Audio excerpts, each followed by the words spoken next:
أعوذ بالله من الشيطان الرجيم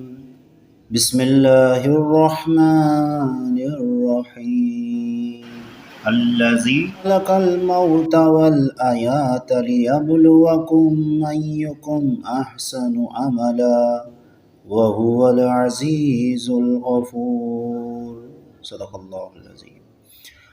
اللهم صل على محمد وعلى آل محمد كما صليت على إبراهيم وعلى آل إبراهيم إنك حميد مجيد اللهم بارك على محمد وعلى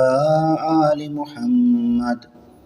كما باركت على إبراهيم وعلى آل إبراهيم إنك حميد مجيد۔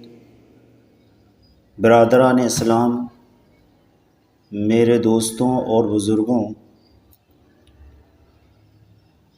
دا ڈے آف ججمنٹ، موت کا منظر،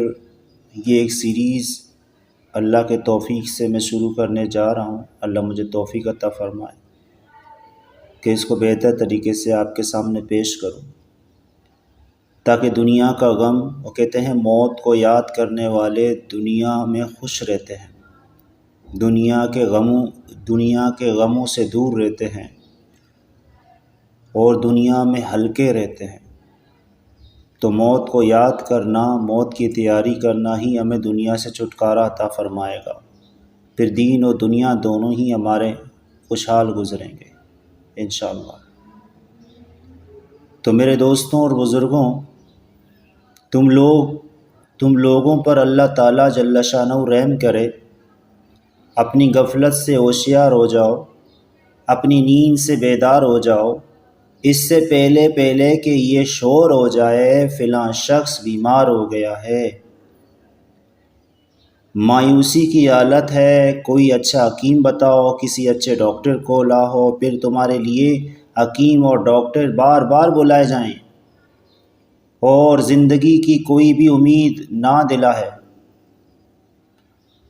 پھر یہ آواز آنے لگے کہ اس نے وصیت شروع کر دی، اب یہ لو اس کی تو زبان بھی باری ہو گئی، اب تو آواز بھی اچھی طریقے سے نہیں نکلتی، اب تو وہ کسی کو پہچانتا بھی نہیں، لمبے لمبے سانس بھی آنے لگے،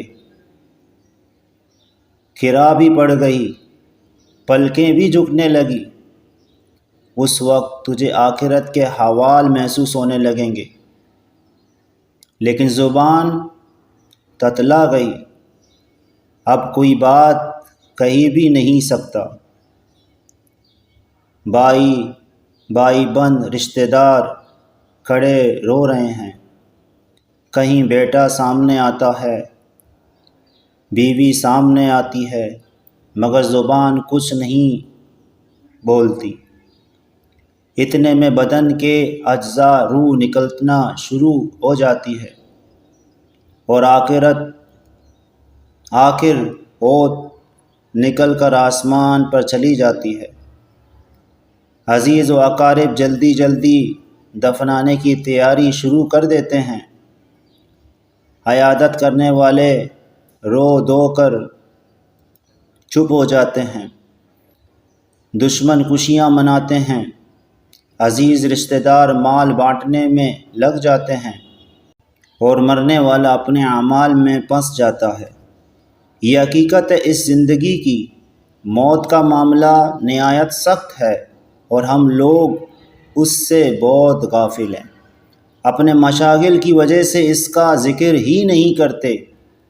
اگر کرتے بھی ہیں تو محض زبانی تذکرہ جو مفید نہیں، بلکہ ضرورت اس کی ہے کہ دل کو سب سے فارغ کر کے اس طرح سوچیں کہ گویا وہ سامنے ہی ہے، جس کی صورت یہ ہے کہ اپنے عزیز و اقارب اور جانے والے احباب کا حال سوچیں کہ کیوں کر ان کو چارپائی پر لے جا کر مٹی کے نیچے داب دیا، ان کی صورتوں کا، ان کے اعلیٰ منصوبوں کا خیال کریں اور غور کریں کہ اب مٹی نے کس طرح ان کی اچھی صورتوں کو پلٹ دیا ہوگا، ان کے بدن کے ٹکڑے الگ الگ ہو گئے ہوں گے، کس طرح بچوں کو یتیم، بیوی کو بیوہ اور رشتہ داروں کو روتا چھوڑ کر چل دیے، ان کے سامان، ان کے مال، ان کے کپڑے پڑے رہ گئے۔ یہی حشر ایک دن میرا بھی ہوگا، کس طرح وہ مجلسوں میں بیٹھ کر کہکے لگاتے تھے، آج خاموش پڑے ہیں، کسی طرح دنیا کی لذتوں میں مشغول تھے، آج مٹی میں ملے پڑے ہیں، کیسا موت کو بلا رکھا تھا، آج اس کا شکار ہو گئے، کس طرح جوانی کے نشے میں تھے، آج ہاتھ الگ پڑا ہے، پاؤں الگ پڑا ہے، بدن میں کیڑے پڑ گئے ہیں، کیا کھلا کر ہنستے تھے، آج دانت گرے پڑے ہوں گے، کیسی کیسی تدبیریں سوچتے تھے، برسوں کے سامان سوچتے تھے، حالانکہ موت سر پر تھی، مرنے کا دن قریب تھا، مگر انہیں معلوم نہیں تھا کہ آج رات کو میں نہیں ہوں گا۔ یہی حال میرا ہے، یہی حال آپ کا ہے، آج میں اتنے انتظامات کر رہا ہوں، کل کی خبر نہیں کیا ہوگا۔ تو دوستو، آگاہ اپنی موت سے کوئی بشر نہیں، آگاہ اپنی موت سے کوئی بشر نہیں، سامان 100 برس کا ہے، پل کی خبر نہیں۔ جزاکم اللہ خیر۔